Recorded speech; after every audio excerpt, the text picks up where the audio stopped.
আসলে ব্যর্থতা এই বিষয়টা খুব দুঃখজনক এবং এটা প্রাপ্তি করার পর প্রত্যেকটা মানুষই দুঃখ অনুভূতি করে থাকে, তাই নয় কি? আসলে এটা বাস্তব এবং এটা ঘটেই যাচ্ছে। আর এটা চিরন্তন সত্য, ব্যর্থতা মানুষকে খুব কষ্ট দেয়। তবে ব্যর্থতা মানে এই নয় যা আমি পেলাম কেবল বেদনাদায়ক। এ একটা মহান জ্ঞান, মহৎ জ্ঞান। ব্যর্থ হয় আমি, এখান থেকে খুঁজে নিতে হবে, হ্যাঁ আমি কেন ব্যর্থ হলাম। ব্যর্থ হলাম, পথ যদি প্রয়োজন হয় বদলে ফেলো, প্রয়োজন হয় বদলে ফেলো, অন্য কিছু করবো। তবে এই বিষয় নিয়ে আর আমি মাথা ঘামাচ্ছি না, because I am change my plan.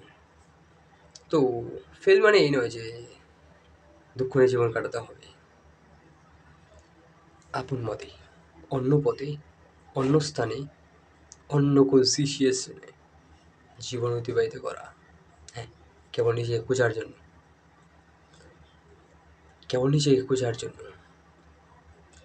তাই প্রথম অবস্থায় ত্যাগ করো ফ্যামিলি, ফ্রেন্ড, এভরিথিং।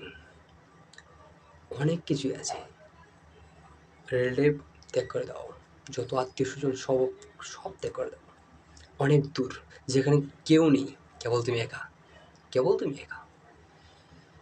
যাতে করে তুমি স্নেহ না পাও, কেবল পীড়া প্রাপ্তি করো। অচেনা মানুষকে তুমি জয় করো, তারা তোমাকে ভালোবাসবে, ঘৃণা করবে, কষ্ট দেবে, অনেক কিছু। তা থেকে তুমি জ্ঞান অর্জন করবে, নতুনভাবে নিজেকে সৃজন করতে জানবে। আর যতক্ষণ তুমি তোমার আত্মীয় স্বার্থ রিলেটিভের সাথে থেকে যাবে, ততক্ষণ পর্যন্ত তুমি কেবল আনন্দ পাবে, স্নেহ পাবে, আনন্দ পাবে, ব্যাস। অনেক সময় আঘাতও পাবে বলে তোমার হৃদয় কখনো বাঁধবে না। তাই সব কিছু ত্যাগ করো, আলাদা হয়ে যাও খুব দূরে, খুব দূরে। আর ফ্যামিলি সর্বদা সাপোর্টই করে, কখনো তোমার মা বাবা কখনো তোমার খারাপ চায় না, অথবা তোমাকে কষ্ট দিতে চায় না। তাই তোমাকে বলে না কখনো যে এটা কর ওটা কর, এটা কখনো বলবে না।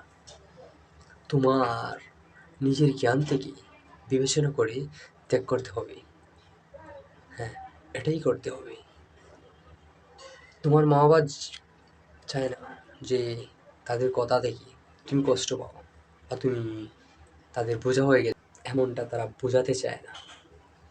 তাই নিজে থেকে বুঝে নাও, ত্যাগ করে দাও, আপন পথে চলতে শুরু করো।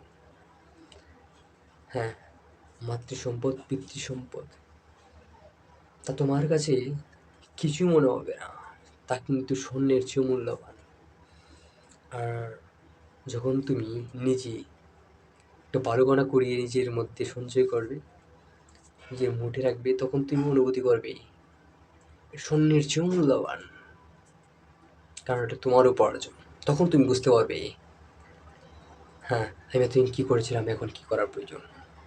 তাই যাই করো সব ত্যাগ করো, ফেল বাদ দাও, নিজে থেকে আবার নতুন করে সৃজন করা শুরু করো, ব্যাস, নতুন পথ গড়তে তুমি শুরু করে দেবে। এতটুকুই, হ্যাঁ, এতটুকুই মাথায় রেখে দাও, ব্যাস, তুমি পথ খুঁজে পাবে। আগে পথ খোঁজাটাই সবচেয়ে বড় বিষয়, ব্যাস এতটুকু বলার ছিল। জানি না ভিন্ন লোকের মধ্যে সেটা কার্যকারী হবে কিনা, বিশ্বের কিছু লোকের জন্য আমি এটা বললাম। ব্যাস, ভালো থাকুন, সুস্থ থাকুন।